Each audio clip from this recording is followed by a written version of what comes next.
Genesis chapter 17. When Abram was 99 years old, Yahweh appeared to him again and said, I am the God who is more than enough. Live your life in my presence and be blameless. I will confirm my covenant between me and you, and I will greatly multiply your descendants. Then Abram fell on his face in awe before God, and God said to him, I establish my covenant with you. You will become a father of many nations. You will no longer be named Abram, because I am changing your name to Abraham, for I have made you a father of many nations.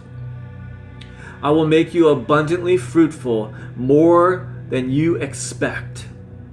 I will make nations out of you, and kings will trace their lineage back to you.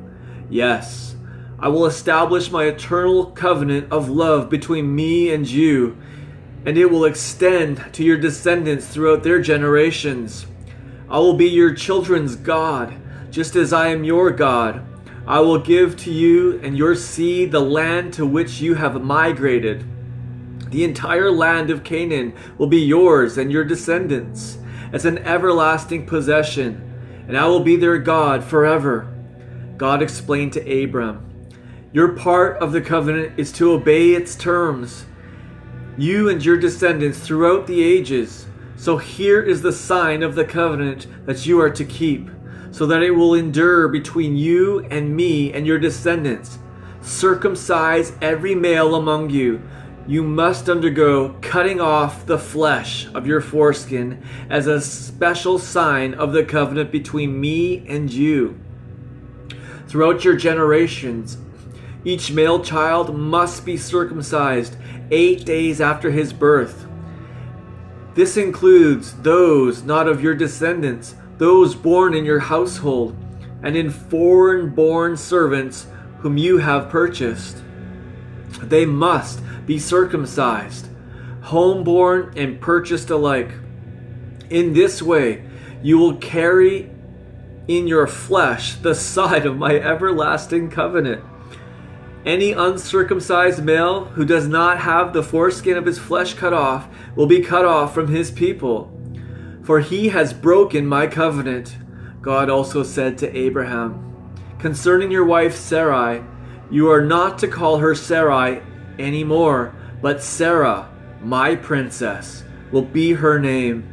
I will wonderfully bless her, and I will certainly give you a son through her. Yes, I will bless her greatly, and she will become a mother of nations. Kings of nations will arise among her children. Then Abraham laughed so hard he fell to the ground, saying to himself, how in the world can a 100-year-old man become a father? How can my wife Sarah get pregnant at 90? Then he spoke out loud, oh, that Ishmael might prosper with your blessing. God said, listen to me. I promise that you and Sarah will have a son, and you will call him Isaac. I will confirm my everlasting covenant of love with him and his seed. And regarding Ishmael, I have heard your cry, and I will indeed bless him. I will cause him to have many, many descendants. He will father 12 rulers, and I will make him into a great nation. But my everlasting covenant relationship is with Isaac, who will be born to you and Sarah about this time next year. When he had finished speaking with Abraham, God ascended up to heaven. So without delay, Abraham obeyed God and took his son Ishmael and every male in his household, whether born in his house or foreign-born servants, and circumcised them that very same day. Abraham was already 99 years old when he was circumcised, and his son Ishmael was 13. They were both circumcised the same day, along with all the men of his household, whether born in his house or foreign-born servants.